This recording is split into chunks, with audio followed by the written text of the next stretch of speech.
Tupac Shakur will always be remembered for being an influential rapper and for the things he stood for at the peak of his career. Gone too soon, his death is a mystery unsolved.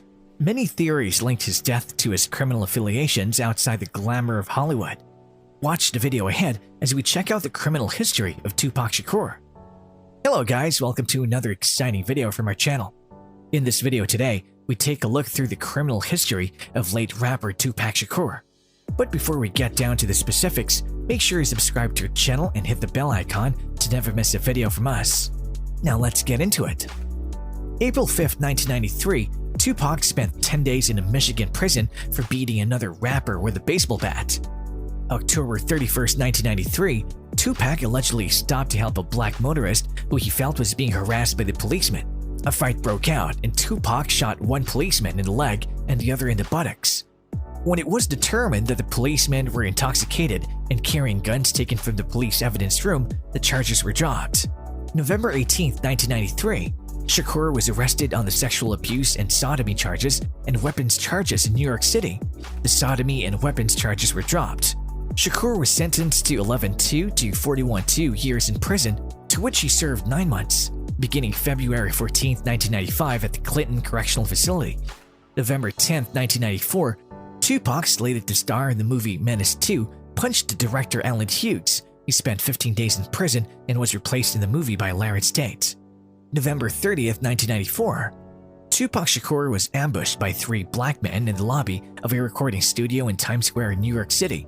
The men robbed him of over $35,000 in cash and jewelry and shot him 5 times, hitting his head, groin, and hand. April 5th, 1996, Tupac was sentenced to 130 days in jail for violating the terms of his release on bail. On September 7, 1996, in Las Vegas, Nevada, Shakur attended the Mike Tyson and Bruce Seldon boxing match. Allegedly, after the match, Shakur was involved in a fight in the lobby of the MGM Hotel.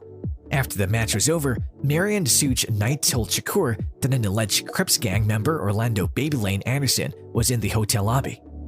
Anderson, along with other gang members, had been suspected of robbing an associate of the record company, Death Row, earlier in the year. Knight, Shakur, and some of his entourage assaulted Anderson in the lobby. Later that evening, Shakur was hit with 4 bullets from a drive-by attack while riding a car. Shakur died in the University of Nevada hospital 6 days later.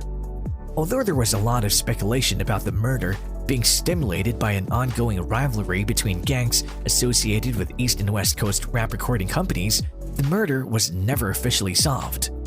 The rap star Tupac Shakur was sentenced some years in prison for sexually abusing a fan, and he tearfully apologized to his victim.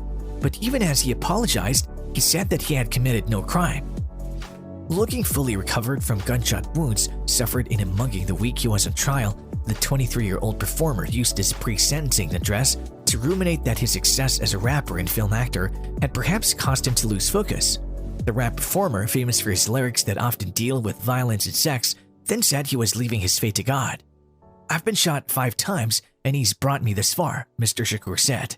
"I put my faith in God. Once again, I have no shame. What happens, happens for a reason. I leave this in the hands of God." Mr. Shakur and his road manager, Charles Fuller, 24, were convicted December 1st of first-degree sexual abuse, but they were acquitted of weapons and sodomy charges. Mr. Shakur must serve 18 months on the sex abuse charge before he's eligible for parole. He had been arrested 6 times since 1993 in incidents ranging from assault to a gunfight, in which the charges were eventually dropped. The 2 men had acknowledged in the trial that they had oral sex with a woman but insisted it was consensual. "He's only 23 years old," she said, "but he has a history of violence and an inability to control his temper." She said his rap lyrics glorified shooting police officers as well as rival gang members. But Mr. Warren said the prosecutor's depiction was an unfair one. He said a more accurate one would show the rapper as a generous person who speaks to students about trying to get ahead in life. That's all for today. Thanks for watching the video. If you enjoyed it, please like, share, and subscribe for more such exciting content and news about your favorite celebrities. See you in the next video.